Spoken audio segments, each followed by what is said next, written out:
বৈযোগচিত্র বৈচিত্র্যে আপনাদের পড়ে শোনাচ্ছিলাম বরিস পাস্তেরনাকের নোবেলজয়ী উপন্যাস ডক্টর জিভাগো। উপন্যাসটির আজ 25তম পর্ব।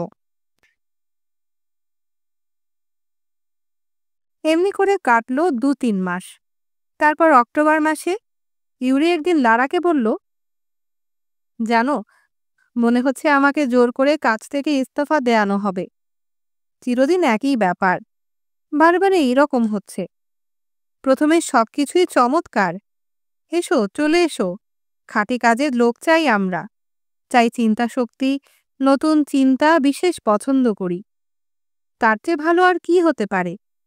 এসো, তোমরা কাজ করবে, এসো, গবেষণা করো, সংগ্রাম চালিয়ে যাও।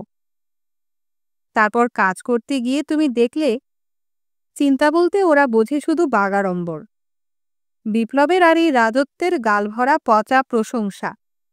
আমি ক্লান্ত হয়ে গেছি, আর সহ্য হয় না। ওসব আমার আসেও না, ঠিক একেবারেই আসে না। হয়তো তাদের দিক থেকে তাদের মতটাই ঠিক, বলা বাহুল্য, তাদের সপক্ষে আমি নই। তবে ওরা এক একটি উজ্জ্বল নায়ক, আর আমি অত্যাচার ও কুসংস্কারের পক্ষপাতী এক ইতরজন। এই কথাটা আমি মেনে নিতে পারি না। নিকোলাই ভেদেনিয়াপিনের কথা তুমি শুনেছ কখনো? বাহ, নিশ্চয়ই। তুমি আসার আগেই তার কথা শুনেছি। তাছাড়া তুমি নিজেই অনেক বলেছ। সীমা টুনসেভা প্রায়ই বলে তার কথা। সে আবার তার মস্ত ভক্ত। লজ্জার কথা, আমি তার বই একটিও পড়িনি। দার্শনিক প্রবন্ধ আমার তেমন ভালো লাগে না। আমার মতে আর্ট আর জীবন হলো আসল। মাঝে মাঝে দর্শনের ফোড়ন দেয়া যেতে পারে, কিন্তু দর্শনেই বিশেষজ্ঞ হওয়া। যদি কেউ মশলা চাটনি ছাড়া আর কিছু না খায়, এ যেন সেই রকম। এই দেখো, আমার আজেবাজে কথায় তোমার কথা হয়তো গুলিয়ে গেল, দুঃখিত। না, তা নয়, আমারও ঠিক তাই মনে হয়। তা আমার সেই মামার কথা, তার প্রভাবে আমার নষ্ট হয়ে যাবার কথা ছিল। আমি যে সজ্ঞায় বিশ্বাস করি, ওটা আমার অন্যতম পাপ। অথচ কি হাস্যকর দেখো, রোগ নির্ণয়ের ব্যাপারে আমি নাকি আশ্চর্য, এই বলে ওরাই চেঁচামেচি করে। আর সত্যি বলতে অসুখ ধরে ফেলতে সাধারণত আমার ভুল হয় না। তুমিই বলো, সমস্ত ব্যাপারটা এক পলকে বুঝে ফেলার এই যে ক্ষমতা, এই যদি সজ্ঞা না হয় তাহলে আর কি? অথচ সজ্ঞাকে ওরা ঘৃণা করে। আরেকটা ব্যাপার নিয়ে সম্প্রতি আমি ভাবছি খুব। সে হলো জীবজগতে অনুকৃতি, যাকে বলে মাইমেসিস। পারিপার্শ্বিকের বর্ণের সঙ্গে জীবজন্তু কি করে তাদের বহির্ভাবকে মিলিয়ে নেয়, এই অনুকরণের তত্ত্ব আমাকে মুগ্ধ করে। অন্তত বহির্জগতের সম্বন্ধের ওপর আশ্চর্য আলো এই অনুকরণ। আমার তাই ধারণা। তা আমি তো পড়াতে গিয়ে সাহস করে এইসব কথা বলে ফেলেছিলাম। সঙ্গে সঙ্গে ঐকতান উঠল। আদর্শবাদ, অতীন্দ্রিয়বাদ, গেটের প্রাকৃত দর্শন, নব্য শেলিংবাদ। এখন আমার বেরিয়ে আসা উচিত। যতদিন না তাড়িয়ে দিচ্ছে, হাসপাতালে থাকবো অবশ্য, কিন্তু ওই ইনস্টিটিউট ও স্বাস্থ্য দপ্তরের কাজে ইস্তফা দেব ভাবছি। তুমি উদ্বিগ্ন হয়েও না, কিন্তু মাঝে মাঝে আমার মনে হয় যে কোনো দিন এরা এসে আমাকে গ্রেফতার করে নিয়ে যেতে পারে। ভগবান না করুন, এখনো ব্যাপার ততদূর গড়ায়নি ভাগ্যিস। কিন্তু তুমি ঠিকই বলেছ, সাবধানের মার নেই। আমি লক্ষ্য করেছি, এই নতুন সরকারের হাতে ক্ষমতা এলেই পরপর কতগুলো অবস্থার মধ্য দিয়ে যেতে হয়। প্রথম অবস্থায় যুক্তির জয়, সমালোচনা, কুসংস্কারের উচ্ছেদ ইত্যাদি। তারপর দ্বিতীয় পর্যায়, তখন শুরু হয় বিরোধীদের নিয়ে মাথা ব্যথা। কোন শত্রু বন্ধু তার ভেগ ধরেছে, কে গলগ্রহ, এইসব আর কি। বেড়ে ওঠে সন্দেহ, তারপর স্পাই, ষড়যন্ত্র, বিদ্বেষ। ঠিক বলেছ তুমি, এই দ্বিতীয় পর্যায়ে শুরু হচ্ছে। একটা দৃষ্টান্ত দিই তোমাকে। স্থানীয় বিপ্লবী বিচার সভা খোডাটস্কোয়ে থেকে দুজন নতুন সভ্যকে বদলি করিয়ে এনেছে। তারা মজু শ্রেণীর। আগে রাজনৈতিক বন্দী ছিল তিবেরজিন আর অ্যান্টিপভ। দুজনেই খুব ভালো করে চেনে আমাকে। একজন তো সাদা কথায় আমার শ্বশুর, অথচ তারা আসার পর থেকেই এই সম্প্রতি আমি সত্যি সত্যি কাটিয়ার আর নিজের জন্য প্রাণের ভয়ে কাঁপছি। অ্যান্টিবাবু অপছন্দ করে আমাকে। তারা দুজনেই যা খুশি তাই করতে পারে। বিপ্লবের উচ্চতর ন্যায়নিষ্ঠার প্রমাণ দেবার জন্য তারা যদি একদিন আমাকে বধ করে তাতে অবাক হব না। এমনকি পাশাকে মেরে ফেলতেই বা কতক্ষণ। অল্পদিনের মধ্যেই এই আলোচনার পরিশিষ্ট ঘটে গেল হাসপাতালের পাশেই ৪৮ নম্বর বুইয়ানোভোকা স্ট্রিটে বিধবা গোরেগ্লিয়াডোভার বাড়িতে একদিন রাতে খানা তল্লাশি হলো। বেরিয়ে পড়ল অস্ত্রশস্ত্রের এক চোরাই মালখানা। ধরা পড়ল এক প্রতিবিপ্লবী চক্রান্ত। অনেককে গ্রেফতার করা হলো। গ্রেফতার আর খানা তল্লাশির ঢেউ বয়ে গেল একেবারে। চাপা গলার গুজব রটল যে সন্দেহভাজন ব্যক্তিদের মধ্যে কেউ কেউ নদী পেরিয়ে পালিয়েছে। তাতে তাদের লাভটা কি হবে? লোকে বলাবলি করল। নদী তো কতই আছে, অসংখ্য। ধরো তা যদি ব্লাগোভেশচেনস্কের আমুর নদী হয় তাহলে অন্য কথা। তুমি ঝাঁপিয়ে পড়লে আমুরে, সাঁতরে নদী পেরোলে, দেখলে একেবারে চীন দেশে পৌঁছে গেছ। নদীর মতো নদী হলো সেই, তার কথা একেবারে আলাদা। হাওয়া ক্রমশ ঘোরেল হয়ে উঠছে, বলল লারা। নিশ্চিত থাকার দিন আমাদের ফুরলো। নির্ঘাত আমাদের গ্রেফতার করবে ওরা, তোমাকে আর আমাকে। আর তখন কাটিয়ার কি হবে? আমি মা, সেই দুঃখ আমি সইতে পারবো না। কিছু একটা উপায় আমাকে করতেই হবে। কিন্তু কি করা যায়? ভেবে ভেবে মাথা খারাপ হয়ে গেল। দেখি ভেবেচিন্তে কি করা যায়। অবশ্য এরকম অবস্থায় কী বা করার আছে আমাদের? এই কষ্ট এড়ানো আমাদের সাধ্যের বাইরে, তাই নয় কি? অদৃষ্টের হাতেই কি সব নির্ভর করছে না? রেহাই আমরা কিছুতেই পাব না, পালাবার কোনো জায়গা নেই। কিন্তু পাদপ্রদীপের এই জোরালো আলোর বাইরে আমরা চলে যেতে পারি অন্তত। যেমন ধরো বাড়ি কিনো, সেখানে যাওয়া যায় না? সেখানকার বাসাটার কথা ভাবছি। খুব নির্জন অবশ্য, বহুদিন অযত্নে পড়ে আছে, কিন্তু এখানকার তুলনায় লোকচক্ষুর বাইরে তো। এদিকে শীতও এসে পড়ল। এই শীতটা ওখানে কাটালে তো ভালোই হয়। যতদিনে ওরা আমাদের ধরে ফেলবে ততদিনে আরও ১ বছর বাঁচতে পারবো, সেটা কি কম কথা? সামডেভিয়াটভ নিয়মিত আমাদের শহরের খবর দেবে। এমনকি কখনো যদি লুকোতে হয়, সে হয়তো সাহায্যও করতে পারে আমাদের। তোমার কি মনে হয়? জনপ্রাণী বলতে সেখানে কিছু নেই অবশ্য, ফাঁকা একটা দুস্থ জায়গা। অন্তত আমি যখন মার্চ মাসে সেখানে ছিলাম তখন তাই ছিল। তার উপর লোকে বলে নেকড়েও নাকি আছে। এটা অবশ্য ভয়ের কথা। তা মানুষ তো আজকাল, অন্তত টিভির্জিন আর অ্যান্টিপভের মতো মানুষ, নেকড়ের চেয়েও ঢের বেশি ভয়াবহ হয়ে উঠেছে। কি বলবো বুঝতে পারছি না। এতকাল তুমি কি আমাকে মস্কো যাবার জন্য পীড়াপিড়ি করনি? তুমি কি বলনি আর যেন দেরি না করি? এখন তো সহজ হতো মস্কো যাওয়া। আমি স্টেশনে খবর নিয়েছিলাম। কথা শুনে মনে হলো আজকাল ওরা চোরাবাজারিদের নিয়ে মাথা ঘামায় না। কাগজপত্র ঠিক না থাকলেই যে ট্রেন থেকে নামিয়ে দেয়া হয় তাও নয়। ক্লান্ত হয়ে পড়েছে, আগের চেয়ে অনেক কম বন্দুক ছোড়ে। আমি ভাবছি মস্কো থেকে আমার চিঠিপত্রের জবাব আসছে না কেন। সেখানে যাওয়া উচিত আমার, গিয়ে দেখা উচিত ওরা কেমন আছে। এ কথা তুমি এতকাল বলে এসেছ। কিন্তু তাহলে এখন যে বাড়ি কিনোর কথা বললে, তার কি অর্থ করব? তুমি নিশ্চয়ই এরকম কোনো অজপাড়াগায় একা যাবে না? না, তা যাব না। তোমাকে ছাড়া অসম্ভব। আর তবু তুমি আমাকে মস্কো যেতে বলছো?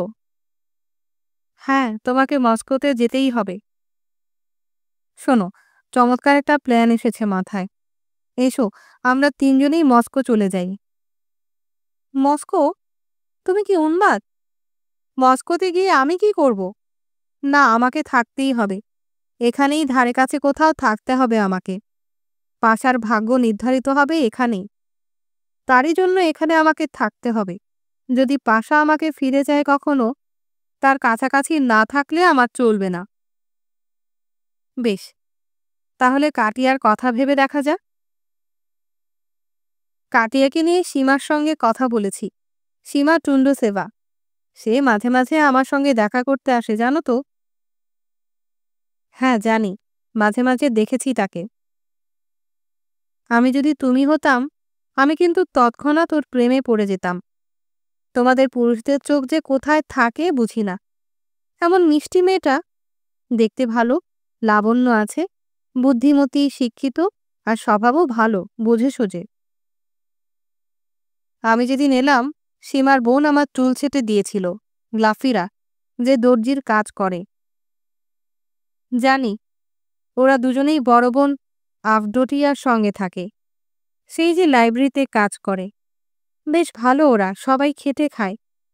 আমি ভাবছিলাম কি, যদি তেমন খারাপ অবস্থায় পড়ি, ধরো তুমি আমি দুজনেই গ্রেফতার হয়ে গেলাম, তখন কি ওদের কাছে কাটিয়াকে রাখা যাবে না? তা একেবারেই যদি আর কোনো উপায় না থাকে, তাহলে তাই হবে। কিন্তু ঈশ্বর করুন সে অবস্থা কখনো না আসুক। লোকে বলে সীমা যেন কেমনতর, তার নাকি মাথার ঠিক নেই। পুরোপুরি স্বাভাবিক তাকে মনে হয় না অবশ্য, কিন্তু তার কারণ তার গভীরতা, তার মৌলিকতা। মতামতে ওর তোমার সঙ্গে আশ্চর্য মিল। সীমা যদি কাটিয়াকে তার কাছে রেখে মানুষ করতে রাজি হয়, তাহলে আমার আর ভাবনা থাকে না। আর একবার ইউরি স্টেশনে গেল, আর একবার শূন্য হাতে তাকে ফিরে আসতে হলো। এখনো সবকিছুই অনিশ্চিত। সে আর লারা এবার একেবারেই অজানার মুখোমুখি দাঁড়িয়েছে। আবহাওয়া অন্ধকার, ঠান্ডা, বরফ পড়ার আগে যেমন হয়।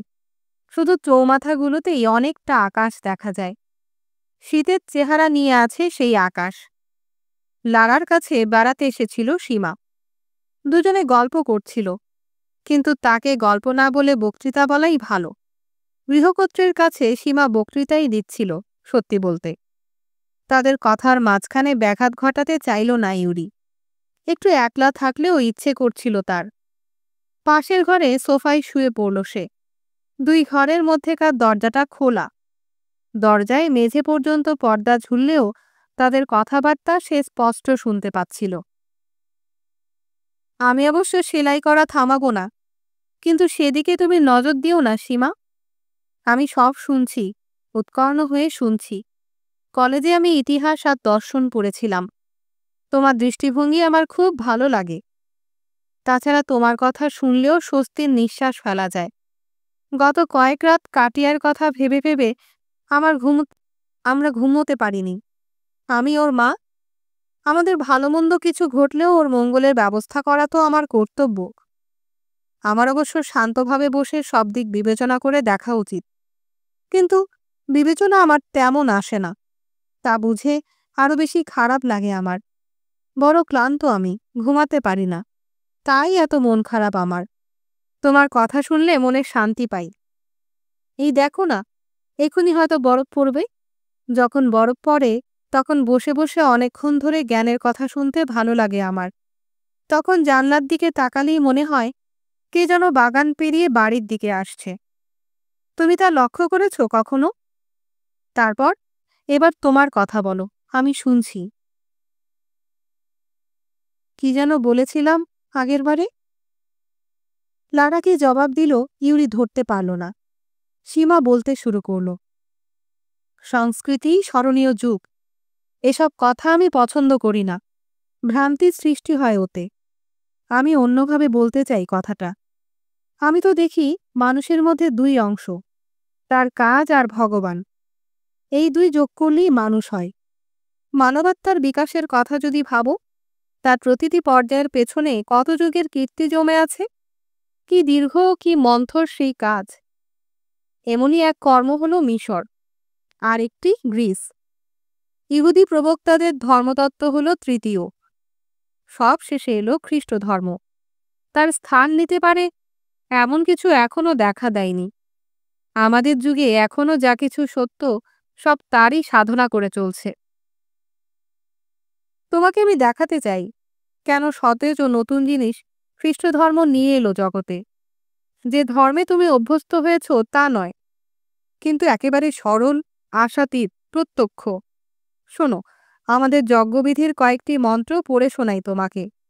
অল্প কয়েকটা, খুব সংক্ষেপে। অনেক মন্ত্র আছে যা ইহুদি ও খ্রিস্টান সনাতন ও নববিধানের তত্ত্বকে পাশাপাশি এনে মিশিয়ে দিয়েছে। ধরো যেমন জ্বলন্ত গুল্ম, ইহুদিদের মিশর ত্যাগ, অগ্নিকুণ্ডে শিশুগণ, জোনা এবং তিমি। এই সবের সঙ্গে অক্ষত যোনি মাতার ও যিশুর পুনরুত্থানের তুলনা করা চলে। পুরাতন শাস্ত্র কেন পুরনো আর নতুন শাস্ত্র কেন নতুন, তা আমার মনে হয় এই সব তুলনার মধ্যে থেকে চমকপ্রদভাবে বেরিয়ে আসে। শাস্ত্রের বহু অংশে মারিয়ার অমল মাতৃত্বের সঙ্গে ইহুদিগণের লোহিত সাগর উত্তরণের তুলনা করা হয়েছে। যেমন এই শ্লোকটি, তার আরম্ভ এই রকম: একদিন লোহিত সাগরে এসেছিল কুমারী বধূর সাদৃশ্য। তারপরে আছে, ইসরায়েলীয়রা পেরিয়ে যাবার পর সমুদ্র যেমন অনতিক্রম্য হয়ে উঠেছিল, তেমনি এমানুয়েলের জন্মের পর অপাপবিদ্ধ অমল রইলেন। অর্থাৎ ইহুদিদের উত্তরণের পর সমুদ্র যেমন আবার স্থলপথে অনতিক্রম্য হয়ে উঠল, ঠিক তেমনি আমাদের সদাপ্রভুর জন্মের পর মারিয়ার কৌমার্য অক্ষুণ্ণ থেকে গেল। একটা তুলনা টানা হলো দুয়ের মধ্যে। ঘটনা হিসেবে তারা কি রকম? দুটি অতি প্রাকৃত, দুটিকেই মেনে নেওয়া হয়েছে অলৌকিক বলে। কিন্তু এই দুই অলৌকিকের মধ্যে আবার তফাৎ আছে। দুটি যুগের ভাবনা কিরকম বদলে গেছে তা স্পষ্ট বুঝতে পারা যায় কোন যুগে কোন ঘটনাকে লোকে অলৌকিক ভাবত। তাই থেকেই দুটি যুগ স্পষ্ট হয়ে ওঠে, একটি প্রাচীন ও আদিম, অন্যটি নতুন রোমকদের পরবর্তী আরও অগ্রসর। একদিকে আমরা পাচ্ছি এক জাতীয় নেতাকে, কুলপতি মূসা সমুদ্রকে পথ করে দিতে আদেশ দিলেন, আর তার জাদুদণ্ডের আঘাতে সমুদ্র বিভক্ত হয়ে গিয়ে সমগ্র একটি জাতিকে, গণনায় অসংখ্য লক্ষ লক্ষ লোক তার মধ্য দিয়ে পার হতে দিল। তারপর যেই শেষ লোকটি পেরিয়ে গেল, অমনি আবার মিলে গেল জলরাশি, ডুবিয়ে দিল অনুসরণকারী মিশরীদের, তাদের তলিয়ে দিল অতলে। পুরো ছবিটাই প্রাচীনপন্থী। জাদুকরের আদেশ মেনে নিচ্ছে আদিভূত রোমক সেনাবাহিনীর মতো অসংখ্য উদ্বেল মানুষের শোভাযাত্রা, এক নেতা, নেতার পেছনে সম্পূর্ণ এক জাতি, সব চোখে দেখা যায়, শোনা যায়, কানে তালা লাগায় প্রচণ্ড। অন্যদিকে একটি তরুণী, অতি সাধারণ একটি মানুষ, প্রাচীনকালে তাকে হয়তো চোখেই পড়ত না। গোপনে, শান্তভাবে, নিঃশব্দে সে জন্ম দিচ্ছে একটি শিশুর, প্রাণকে জন্ম দিচ্ছে, তিল তিল করে গড়ে তুলছে প্রাণের বিস্ময়, নিখিলের প্রাণ। পরবর্তীকালে তাই তাকে বলা হয়েছে। তার সন্তানের জন্ম শুধু যে মূসার বিধান অনুসারেই অবৈধ তা নয়, তা আবার প্রকৃতির বিধানেরও বিরুদ্ধে। প্রয়োজনবশত জন্ম দেয়নি সে জন্ম দিয়েছে অলৌকিক উপায়ে, প্রেরণার দ্বারা। আর এখন থেকে জীবনের মূলে আর বাধ্যতা বলে কিছু রইলই না। এখন থেকে প্রাণের মূল হলো সেই একই প্রেরণা। আর নূতন শাস্ত্র যা উপহার দিল তা তো এই, সাধারণের বদলে অসাধারণ, প্রাত্যহিকের বদলে উৎসব, বাধ্যতার বদলে প্রেরণা। এই পরিবর্তনের অর্থ যে কি বিরাট তা নিশ্চয়ই বুঝতে পারছ। প্রাচীন মূল্যবোধের কাছে যা কিছুই নয়, এমনই এক ব্যক্তিগত মানবিক ঘটনাকে একটি সমগ্র জাতির অভিপ্রয়াণের সঙ্গে তুলনা করা হলো কেন? কেন তাই এই মূল্য পেল স্বর্গের কাছে? তা যদি বুঝতে হয় তো স্বর্গের চোখ দিয়েই দেখতে হবে একে। কেননা অনন্যতার পূর্ণ বিভায় এই ঘটনাটি ঘটেছিল। কি যেন বদলে গেল পৃথিবীর। রোমের অবসান হলো, শেষ হলো সংখ্যার রাজত্ব। সার্বিকভাবে জাতি হিসেবে বাঁচো, এই যে কর্তব্য সাঁজোয়া বাহিনী চাপিয়ে দিয়েছিল, তার চিহ্ন আর রইল না। নেতা, জাতি এসব পড়ে রইল অতীতে।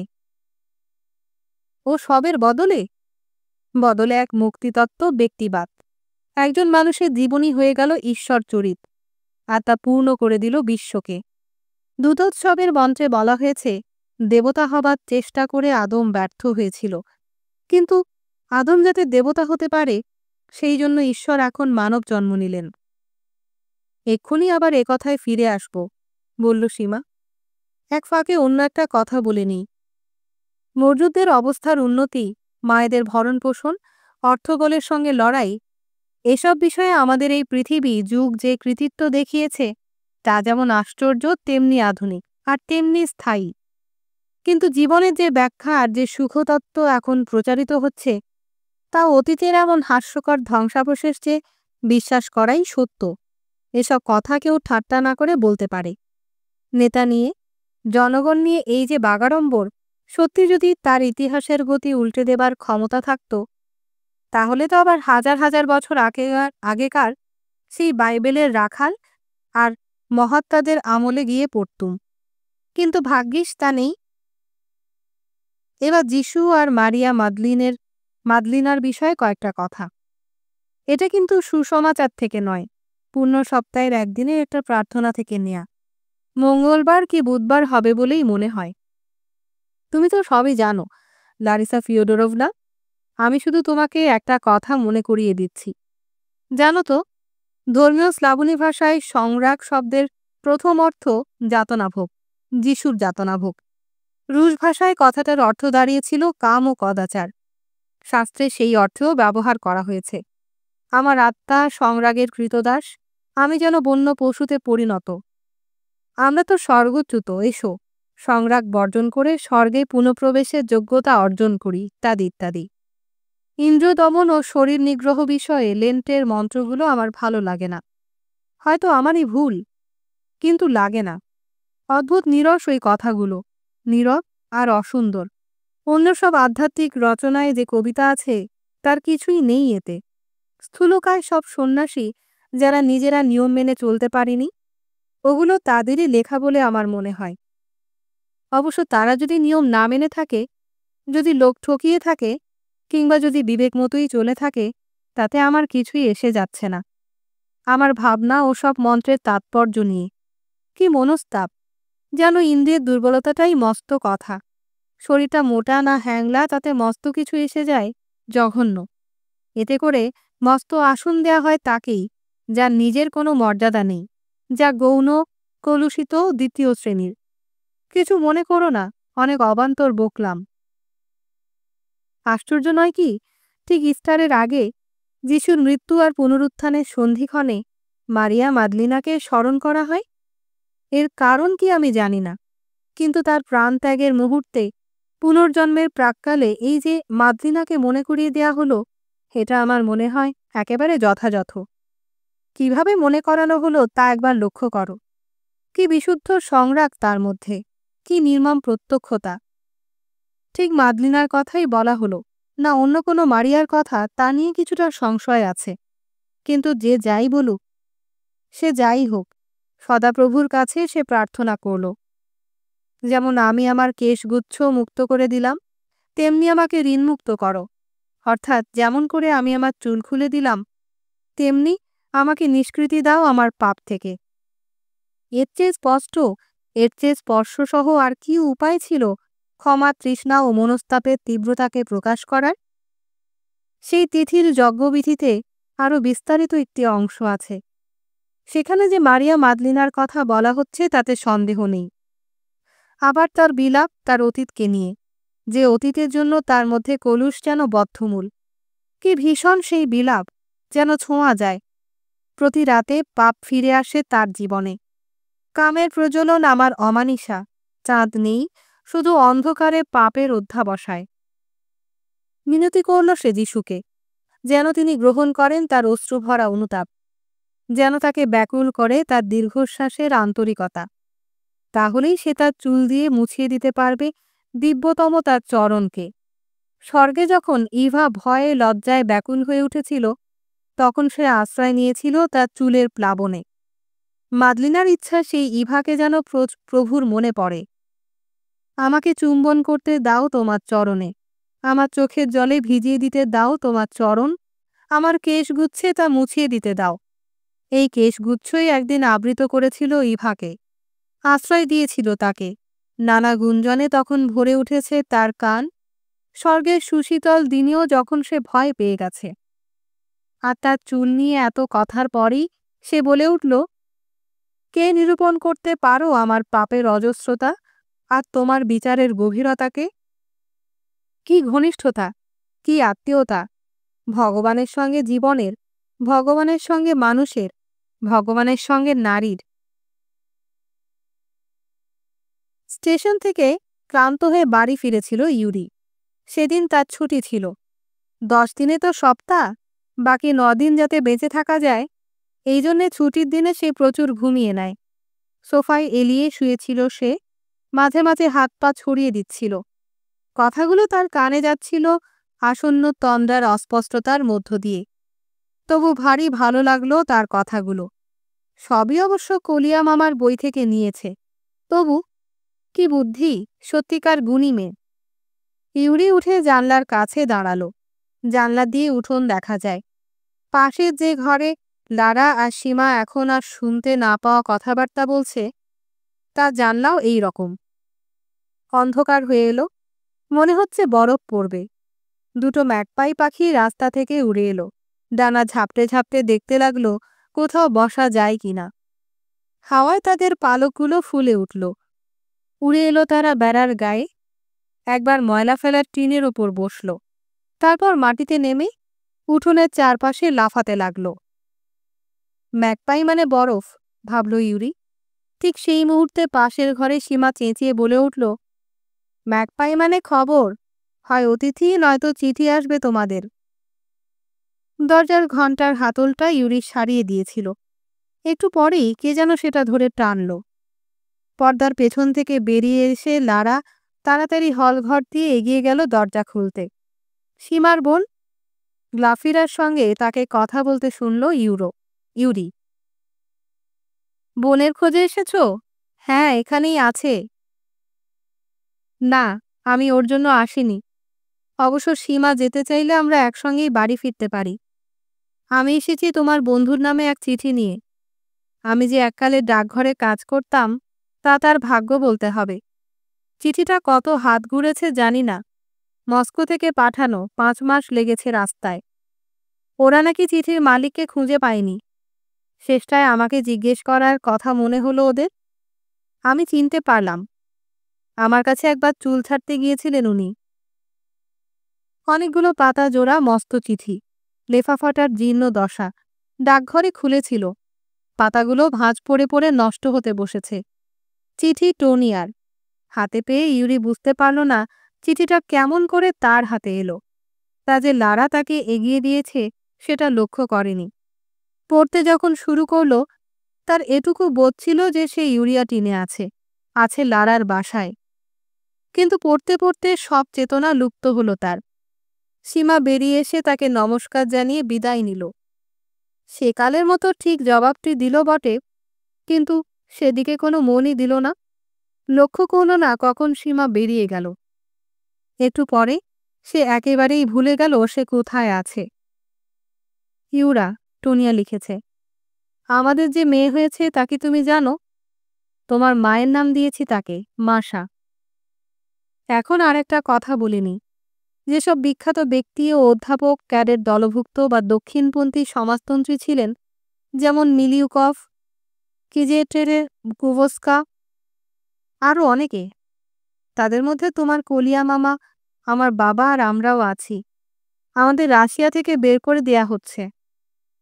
এটা দুঃখের কথা, বিশেষ করে তুমি যখন কাছে নেই। কিন্তু মেনে না নিয়ে উপায় কি? কি ভীষণ দিনকাল, আরও অনেক খারাপ হতে পারত আমাদের। এই নির্বাসন তো লঘুদণ্ড। সেজন্যে ধন্যবাদ ঈশ্বরকে। তুমি এখানে থাকলে তুমিও আমাদের সঙ্গে আসতে। ইউরা, তুমি কোথায়? এই চিঠি অ্যান্টিপভের ঠিকানায় পাঠাচ্ছি আমি। তোমাকে খুঁজে পেলে তিনি পৌঁছে দেবেন। আমাদের বাড়ির সবাইকে দেশত্যাগের ছাড়পত্র দেয়া হয়েছে। কিন্তু পরে ঈশ্বরের দয়ায় তোমাকে যদি খুঁজে পাওয়া যায়, তাহলে তোমার ওটা কাজে লাগবে কিনা তা জানি না বলে আমার যন্ত্রণার অবধি নেই। তুমি যে বেঁচে আছো আর একদিন তোমাকে ফিরে পাওয়া যাবেই, এই বিশ্বাস আমি এখনো ত্যাগ করিনি। আমার হৃদয়ে তাই বলে, আর হৃদয়ের কথায় আস্থা রাখি আমি। যখন তোমাকে পাওয়া যাবে, তখন রাশিয়ার অবস্থা হয়তো এখনকার চেয়ে শান্ত। হয়তো তুমি তোমার জন্য আলাদা একটা ভিসা জোগাড় করে নিতে পারবে। আবার আমরা একসঙ্গে এক জায়গায় থাকতে পারবো। কিন্তু এত সুখ আমার ভাগ্যে আছে, এই মুহূর্তে তা বিশ্বাস করতে পারছি না। আসল মুশকিলটা এইখানে যে আমি তোমাকে ভালোবাসি আর তুমি আমাকে ভালোবাসো না। কেন এই শাস্তি হলো আমার? কি তার কারণ? তা বুঝতে তার অর্থ আবিষ্কার করতে কেবলই চেষ্টা করি। নিজের দিকে তাকাই আমি। যতদিন আমরা একসঙ্গে ছিলাম সব তন্ন তন্ন করে খুঁজে দেখি। নিজের বিষয়ে যা কিছু আমি জানি সব সব দেখতে চেষ্টা করি। কিন্তু কেন যে আমার এই দশা হলো তা কিছুতেই বুঝে উঠতে পারি না। খুঁজে পাই না এর আরম্ভ। মনে আনতে পারি না এই দুর্ভাগ্য কেমন করে নিজের ওপর ডেকে আনলাম। আমার সম্বন্ধে একটা মিথ্যে ধারণা গড়ে উঠেছে তোমার। তাতে স্নেহ নেই। কোনো আয়নার মধ্যে বিকৃত করে দেখেছো আমাকে। কিন্তু আমার কথা শোনো, আমি তোমাকে ভালোবাসি। যদি শুধু জানতে কত আমি ভালোবাসি তোমাকে। যা কিছু অসাধারণ আছে তোমার মধ্যে, তার সুবিধার হোক কি অসুবিধার হোক, সব সব আমি ভালোবাসি। যা কিছু সাধারণ আছে তোমার মধ্যে, তা অসাধারণভাবে সম্পৃক্ত হয়ে আছে বলে আমার কাছে তাও মূল্যবান। আমি ভালোবাসি তোমার মুখ, যা ভাবে ভঙ্গিতেই সুন্দর হয়ে ওঠে। যদিও সেই ভাবভঙ্গি বাদ দিলে হয়তো তা সাধারণই। ভালোবাসি তোমার বুদ্ধি, তোমার প্রতিভা, ইচ্ছাশক্তির বিনিময়ে যা তুমি পেয়েছ। তোমার তো ইচ্ছাশক্তি নেই। তোমার সবকিছু ভালোবাসি আমি। আর তোমার চেয়ে ভালো এই জগতে আর কাউকে জানি না। কিন্তু শোনো, তোমাকে যা বলতে চাচ্ছি তা এই, যদি তোমাকে এত ভালো নাও বাসতাম, যদি ধরো অপছন্দই করতাম তোমাকে, তবু আমি ভাবতাম যে তোমাকে ভালোবাসি। আমি তোমার প্রতি উদাসীন, এই দারুণ কথাটা তখনও আমার কাছে গোপন থাকত। যে শাস্তিতে চরম অপমান, যা প্রায় মৃত্যুর মতো, শুধু সেই শাস্তি তোমার ওপর চাপিয়ে দেবার ভয়েই আমি যে তোমাকে ভালোবাসি না তা অচেতনভাবে না বোঝার চেষ্টা করতাম। দুজনের একজনও টের পেত না, কখনোই না। আমার আপন হৃদয় তা গোপন রাখত আমার কাছ থেকে, কারণ ভালো না বাসা তো হত্যার মতো। এরকম কোনো আঘাত কাউকেই দেবার মতো শক্তি আমার কখনোই হতো না। এখনো কিছুই ঠিক নেই, কিন্তু আমরা বোধহয় প্যারিস যাব।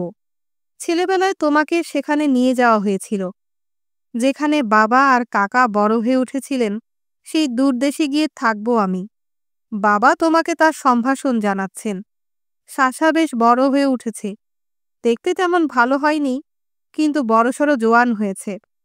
তোমার কথা উঠলেই ও কাঁপতে থাকে, কোনো সান্ত্বনাই মানতে চায় না।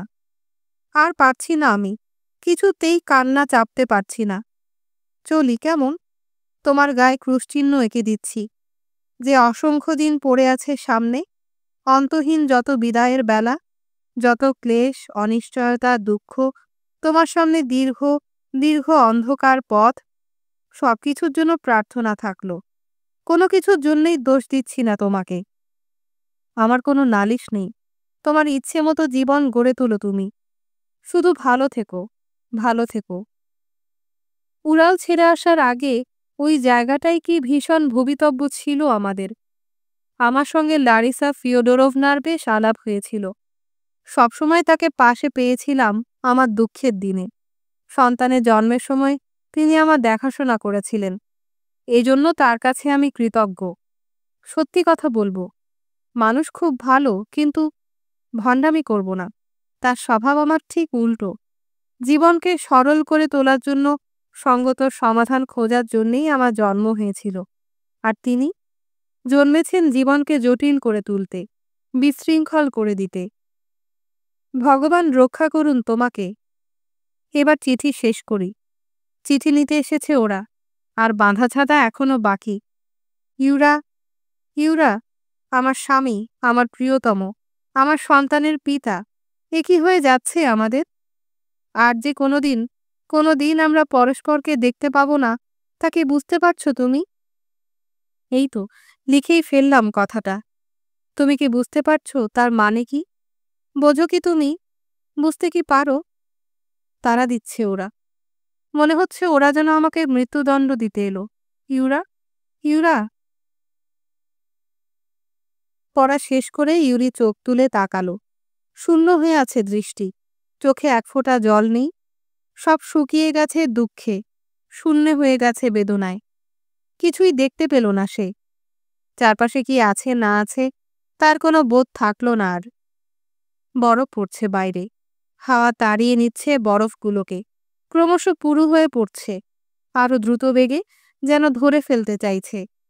ইউরি তাকিয়ে রইল এমনভাবে যেন সে বরফ পড়া দেখতে পাচ্ছে না, যেন এখনো টোনিয়ার চিঠি পড়ছে। আর এই যে শুভ্রতা ঝিকমিক করে উড়ে যাচ্ছে তার সামনে দিয়ে, তা যেন তুষারের ছোট ছোট শুকনো নক্ষত্র নয়, যেন আসলে ছোট ছোট কালো অক্ষরের ফাঁকে ফাঁকে শূন্যতা, সাদা আর নিঃসীম। অজান্তে কেঁদে উঠে বুক চেপে ধরল সে। মনে হলো অজ্ঞান হয়ে পড়বে। টলতে টলতে এগিয়ে গেল সোফার দিকে, অচেতন হয়ে সেটার ওপর পড়ে গেল। পরিচ্ছেদ ১৪। আবার বাড়ি কিনো। পুরোপুরি শীত চলছে, বরফ পড়ছে অঝরে। তার মধ্য দিয়ে ইউরি হাসপাতাল থেকে হেঁটে ফিরল। হলঘরেই লারার সঙ্গে দেখা হলো তার। কমরোভস্কি এসেছে। লারার গলা ব্যাকুল শোনালো। আর যেন কোনো আশা নেই, যেন কেউ মেরেছে তাকে। এমনি উদ্ভ্রান্তভাবে দাঁড়িয়ে রইল। কোথায় সে? এখানে? এই ফ্ল্যাটে? না না, এখানে কেন থাকবে? সকালে এসেছিল, বলে গেছে রাতে আসবে। এখনই এসে পড়বে হয়তো, তোমার সঙ্গে কথা বলতে চায়। কিন্তু এসেছে কেন? কি জানি, কিছুই বুঝলাম না ওর কথা। বলল যে শিগগিরই ও দূর এশিয়ায় চলে যাচ্ছে, যাবার আগে দেখা করতে এলো। বিশেষ করে তোমার আর পাশার সঙ্গে দেখা করতে চায়। বলল যে আমরা নাকি মারাত্মক বিপদে আছি, তুমি, আমি, পাশা, আমরা তিনজনই। সেই শুধু বাঁচাতে পারে আমাদের, যদি তার পরামর্শ মতো চলি। আমি এখনই বেরিয়ে যাচ্ছি। আমি চাই না ওর সঙ্গে আমার দেখা হোক। লারা ভেঙে পড়ল কান্নায়। ইউরির পায়ে পড়ে তার হাঁটু জড়িয়ে ধরল, কিন্তু ইউরি তাকে টেনে তুলল জোর করে। লক্ষ্মীটি, বেরিয়ে যেও না, অন্তত আমার জন্য থাকো, মিনতি করল লারা। এমন নয় যে ওর সঙ্গে একলা হতে আমি ভয় পাই, কিন্তু ভাবতেও ঘেন্না করে ও কথা। নিভৃতে দেখা হবে ওর সঙ্গে, এই জঘন্যতা থেকে বাঁচাও তুমি আমাকে। আর তাছাড়া খুব কাজের লোক কমরোভস্কি, কত কিছু জানে। সত্যি হয়তো আমাদের কোনো সুপরামর্শ দেবার জন্য ওর এসেছে। আমি বুঝতে পারছি অসহ্য লাগবে তোমার ওকে, কিন্তু অন্তত খানিকক্ষণের জন্য ওসব ভুলে যাও লক্ষ্মীটি। এখন বেরিও না, যেও না। কি হয়েছে তোমার বলো তো? এত অধীর কেন? বলো, কি করতে চাচ্ছ তুমি? অমনভাবে লুটিয়ে পড়ো না তো বারবার। এই অভ্যেসটা ছাড়ো তুমি। ওঠো, অমন মনমরা হয়ে থাকো না। সত্যি, এই জুজুর ভয় তোমার ছাড়া উচিত। লোকটা তোমাকে সাংঘাতিক ভয় পাইয়ে দিয়েছে তো। আমি যে তোমার সঙ্গে আছি তা তো জানো। কথা দিলাম আমি থাকবো। বলো তো, তোমার জন্য ওকে অম্লান বদনে খুনও করে বসতে পারি। রাত নামলো ৮ ঘন্টার মধ্যেই। মিশকালো রাত। ৬ মাস আগে ইঁদুরের গর্তে সবগুলো মুখ বন্ধ করে দেয়া হয়েছিল। আজকাল রোজই ইউরি ভালো করে খুঁজে দেখে নতুন কোনো গর্ত আছে কিনা। চোখে পড়লে সময় থাকতেই বন্ধ করে দেয়। একটা মস্ত লোমলা হুলো বেড়ালকেও এই উদ্দেশ্যে বাড়িতে রেখে দেয়া হয়েছে, কিন্তু সেটা প্রায় সবসময় রহস্যময় চেহারা করে ধ্যানমগ্নের মতো ঝিমোয় শুধু। বাড়িতে ইঁদুর এখনও আছে, তবে আগের চেয়ে ঢের বেশি সাবধানে থাকে, এই আর কি। কমারোভস্কির জন্য অপেক্ষা করতে করতে লারা রেশন হিসেবে পাওয়া একটা কালো রুটিকে কয়েকটি টুকরোয় ভাগ করে ফেলল। তারপর রেকাবিতে কয়েকটা সেদ্ধ করা আলু সাজিয়ে টেবিলে রেখে দিল। দুজনে মিলে ঠিক করেছে যে পুরনো খাবার ঘরটায় বসতে দেবে কমারোভস্কিকে। সেটাকেই তারা এখনও খাওয়ার সময় ব্যবহার করে। সেই মস্ত ভারী কালো ওক কাঠের টেবিল আর আলমারিটা এই ঘরের আদি আসবাবের অংশ। টেবিলের ওপর ক্যাস্টর অয়েলের একটা বোতলে সলতে লাগানো। হাতে নিয়ে চলাফেরায় সুবিধা হয় বলে এটাকে তারা বাতি হিসেবে ব্যবহার করে। ডিসেম্বরের কালো রাত্রি ফুঁড়ে কমরোভস্কি এসে হাজির হলো। সারা গায়ে তার বরফকুচি লেগে আছে। তার টুপি, কোট আর জুতো থেকে বরফ ঝরে পড়ল মেঝেতে, তারপর গলে গিয়ে মেঝের ওপর ছোট ছোট জলাশয় সৃষ্টি করে দিল। তার দাড়ি গোফে এমনভাবে বরফের কুচি আটকে আছে যে তাকে দেখালো ঠিক একটা ভাঁড়ের মতো। আগেকার দিনে দাড়ি গোফ কামানো চেহারা ছিল তার। কড়া ইস্ত্রি করা ডোরাকাটা পাতলুন তার পরনে। পুরনো হলেও দেখতে ভালো। নমস্কার, বা কেমন, ভালো তো? এই ধরনের কোনো সম্ভাষণ করার আগে সে পকেট থেকে চিরুনি বের করে অনেকক্ষণ ধরে ভেজা চুল আঁচড়ে নিল। তারপর রুমাল বের করে মুছে নিল গোঁফ আর ভ্রু। কোনো কথা না বলেই তারপরে সে বাড়িয়ে দিল তার 2 হাত, ডান হাত ইউরির দিকে, লারার দিকে বাঁ হাত। আর এই ভঙ্গি থেকেই যেন ফুটে বেরোলো ভাবি অমঙ্গলের আশঙ্কা। ধরে নেওয়া যাক আমরা পূর্ব পরিচিত। ইউরির দিকে ফিরে তাকালো সে। আমি যে তোমার বাবার অন্তরঙ্গ বন্ধু ছিলাম তা হয়তো জানো তুমি। আমার কোলে মাথা রেখেই তিনি মারা যান। তার সঙ্গে তোমার কোনো মিল আছে কিনা দেখছিলাম, কিন্তু না, কোনো মিল নেই। বাবার মতো হওনি তুমি। তিনি ছিলেন দিলদরিয়া মানুষ, মেজাজে চলতেন। তোমাকে তোমার মায়ের মতো মনে হচ্ছে, মৃদু, যাকে বলে ভাবুক। লারিসা ফিওডোরোভনা আপনার সঙ্গে দেখা করতে বলেছেন আমাকে। আমার সঙ্গে আপনার নাকি জরুরি কথা আছে। তার কথা মতোই দেখা করতে রাজি হয়েছি আমি। এই সাক্ষাৎকারটা আমার ইচ্ছের ওপর নির্ভর করেনি। আর তাছাড়া মনে তো হয় না আমরা পূর্ব পরিচিত। তাহলে আমরা কি এবার কাজের কথায় আসব? কি চান আপনি? কি যে ভালো লাগছে তোমাদের দুজনকে একসঙ্গে দেখে। সব এখন বুঝতে পারছি, সব। চমৎকার জোর মিলেছ তোমরা, একেবারে রাজ্যটক যাকে বলে। কথাটা বললাম বলে কিছু মনে করছো না তো? দয়া করে থামুন, নিজের চরকায় তেল দিন। আমরা আপনার সহানুভূতি চাচ্ছি না। আপনি বারে বারে সীমা ছাড়িয়ে যাচ্ছেন। অমন দপ করে জ্বলে উঠো না হে যুবক। হয়তো শেষ পর্যন্ত সত্যি তুমি বাবার ধাত পেয়েছ। ঠিক এমনি করে তিনি রেগে উঠতেন, একটুতেই মাথা গরম হয়ে যেত। তোমার আমার ছেলেমেয়ের মতো। আমার শুভেচ্ছা জানাচ্ছি তোমাদের। দুঃখের বিষয় তোমরা সত্যি সত্যি শিশুই আছো এখনো। এটা কিন্তু উপমা হিসেবে বলছি না। একেবারেই অজ্ঞ অবোধ আর নিশ্চিন্তে আছো। তোমরা ঠিক শিশুর মতো। এখানে এসে দিন দুয়েকের মধ্যেই তোমাদের বিষয়ে আমি যত কথা শুনেছি তা তোমরা নিজেরাও জানো না, এমনকি হয়তো আন্দাজও করতে পারবে না। অজান্তে এমন এক পাহাড়ের উপর দিয়ে তোমরা চলেছ, আর এক পা বাড়ালেই অতল খাদ। কোনো একটা ব্যবস্থা যদি না করো তোমাদের স্বাধীনতা তো যাবেই, এমনকি প্রাণ নিয়েও টানাটানি হতে পারে। কমিউনিস্ট রীতি বলে একটা ব্যাপার আছে ইউরি আন্দ্রেয়েভিচ। খুব কম লোকই তার সঙ্গে তাল রেখে চলতে পারে, কিন্তু তাদের ধ্যান ধারণাগুলোকে তোমার মতো এমন প্রকাশ্যে কেউ অস্বীকার করে না। আগুন নিয়ে খেলা করা কেন? তাদের জগৎটাকে বিদ্রূপ করছো তুমি। তোমার অস্তিত্ব তাদের পক্ষে এক মূর্ত অপমান। অন্তত তোমার অতীতের কথা যদি গোপন থাকত তাহলেও না হয় কথা ছিল, কিন্তু মস্কো থেকে এমন অনেক লোক এসেছে যারা তোমার হাড়ির খবর সব রাখে। থেমিসের পুরুত ঠাকুররা আছেন তো এখানে। তোমরা একজনও তাদের মন মতো নও। কমরেড অ্যান্টিপভ আর টিভেজিন তাদের নোখ সানাতে লেগে গেছেন। তা হোক, তুমি তো পুরুষ ইউরি আন্দ্রেয়েভিচ, কারো অধীনে নও। মূর্খের মতো বিপদ যদি ডেকে আনতে চাও আনবে, কিন্তু লারিসা ফিওডোরোভনা তো স্বাধীন নন। একটা শিশু আছে তার। তিনি তো আর আকাশে মাথা ঠেকিয়ে চলতে পারেন না। অবস্থা যে কি সাংঘাতিক তা ওকে বোঝাবার চেষ্টায় সারা সকালটা আমি নষ্ট করেছি। আমার কথায় কানই দেন না উনি। তুমি বললে কাজ হতে পারে, বলবে।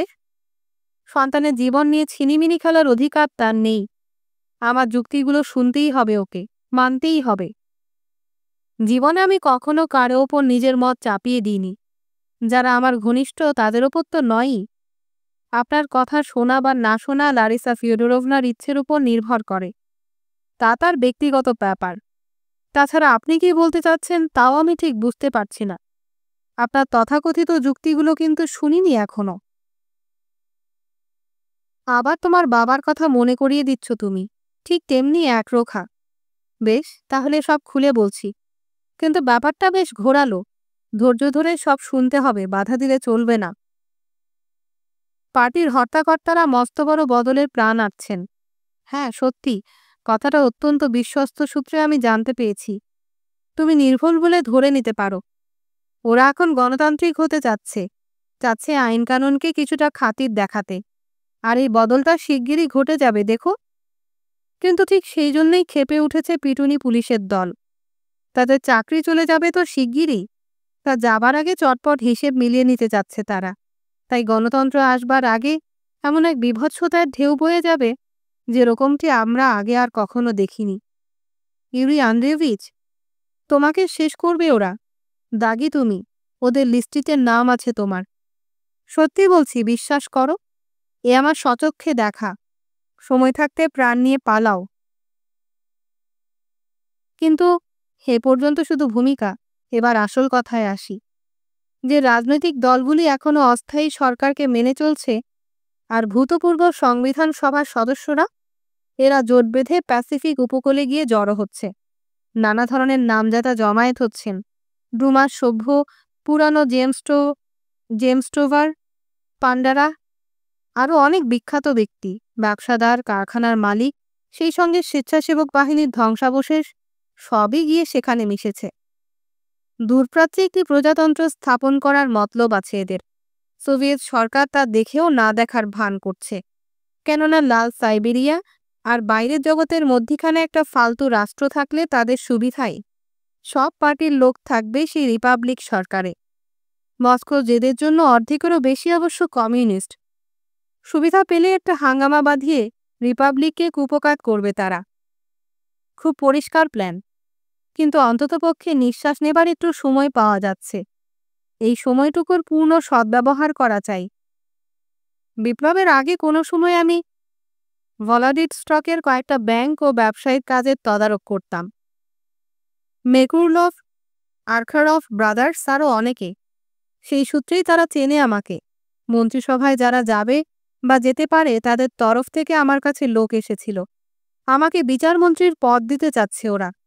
কাজটা তারা গোপনেই করেছে, কিন্তু সোভিয়েতের বেসরকারি সম্মতি আছে। আমি তাদের আমন্ত্রণ গ্রহণ করেছি, সেখানেই চলেছি আমি এখন। যা কিছু বললাম সবই কিন্তু সোভিয়েত সরকারের মৌন সম্মতি নিয়ে করা হচ্ছে। কিন্তু ব্যাপারটা খুব খোলাখুলি নয় বলেই তা নিয়ে বেশি কথা বলা বুদ্ধিমানের কাজ হবে না। লারিসা ফিওডরভনাকে আর তোমাকে আমি সঙ্গে নিয়ে যেতে পারি। সেখানে তুমি সহজেই জাহাজ পাবে। বিদেশে তোমার আত্মীয়দের কাছেও চলে যেতে পারো। তারা যে দেশ থেকে বিতাড়িত হয়েছে তা জানো নিশ্চয়ই। খুব হইচই হয়েছিল সেই ব্যাপারে। সারা মস্কো এখনও তা নিয়ে কথা বলছে। স্টেলনিকভকে আমি বাঁচাবো, এই প্রতিশ্রুতি আমি দিয়েছি লারিসা ফিওডরভনাকে। মস্কো যাকে স্বাধীন সরকার বলে মেনে নিয়েছে, তার সভ্য হিসেবে আমি পূর্ব সাইবেরিয়ায় খোঁজ নিতে পারি স্টেলনিকভের। ওই স্বাধীন রাজ্যে তার আসার সুবিধেও করে দিতে পারি। নেহাতি যদি সে পালাতে না পারে, তাহলে আমি প্রস্তাব করব যে মস্কো সরকার তাকে ছেড়ে দিন। তার বদলে ওদিক থেকে কাউকে ধরিয়ে দেব ওদের কাছে। এমন কেউ মস্কো যাকে খুঁজে বেড়াচ্ছে। কমারোভস্কির এই ব্যাখ্যা দুর্বোধ্য লাগছিল লারার। কিন্তু যখন ইউরি আর স্টেলনিকভকে বাঁচাবার কথা সে বলতে লাগল, তখন উৎকর্ণ হয়ে উঠল। লারা একটু লাল হয়ে উঠে ইউরিকে বলল, শুনছ তো, তোমার পক্ষে, পাশার পক্ষে খুব জরুরি কথা এইসব। কিন্তু এসবে বিশ্বাস কি লারা? এ তো একটা পরিকল্পনা শুধু, তাও অর্ধসমাপ্ত। একে তুমি তথ্য বলে ধরে নিতে পারো না। আমি বলছি না যে ভিক্টর ইপ্পিলিটোভিচ আমাদের ভুল পথে নিয়ে যেতে চাচ্ছেন, কিন্তু এতক্ষণ তিনি যা বললেন তা আকাশকুসুম ছাড়া আর কি। আমার দিক থেকে ধন্যবাদ দিচ্ছি আপনাকে। কমারোভস্কির দিকে মুখ ফেরালো সে।